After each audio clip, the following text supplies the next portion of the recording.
আপনারা দেখছেন বার্তা এক নজর। এলাকা জুড়ে বেড়ে চলেছে মাদক ব্যবসা। ড্রাগসের নেশায় আসক্ত হয়ে পড়েছে গ্রামের যুবকরা। পরিবারে বাড়ছে অশান্তি। তাই দ্রুত মাদক ব্যবসা বন্ধের দাবি তুলে রাস্তায় টায়ার জ্বালিয়ে অবরোধ করে বিক্ষোভ গ্রামবাসীদের। ঘটনা রতুয়া 2 নম্বর ব্লকের মির্জাতপুর এলাকায়। বৃহস্পতিবার পরানপুর অঞ্চলের মির্জাতপুর গ্রামের বাসিন্দারা রাস্তা অবরোধ করে বিক্ষোভে শামিল হয়। স্থানীয়দের অভিযোগ, দিনের পর দিন বেড়েই চলেছে ড্রাগের নেশা। গ্রাম জুড়ে বিক্রি হচ্ছে এই মাদকদ্রব্য। পুলিশকে বারংবার জানানো সত্ত্বেও কোনো সুরাহা হয়নি। এমনই অবস্থায় মালদা রতুয়া রাজ্য সড়ক অবরোধ করে। খবর পেয়ে সেখানে পৌঁছেছে পুকুরিয়া থানার পুলিশ। প্রায় 3 ঘন্টা ধরে অবরোধের কারণে ব্যাপক যানজটের সৃষ্টি হয়েছে রাজ্য সড়কে। কি নাম? বুবাই বুবাই কি রহমান।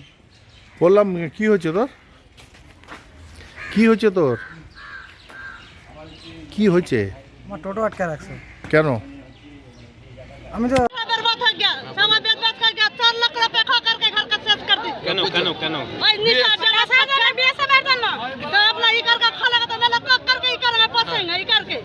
গ্রামের লোকজন পুলিশকে জানিয়েছে।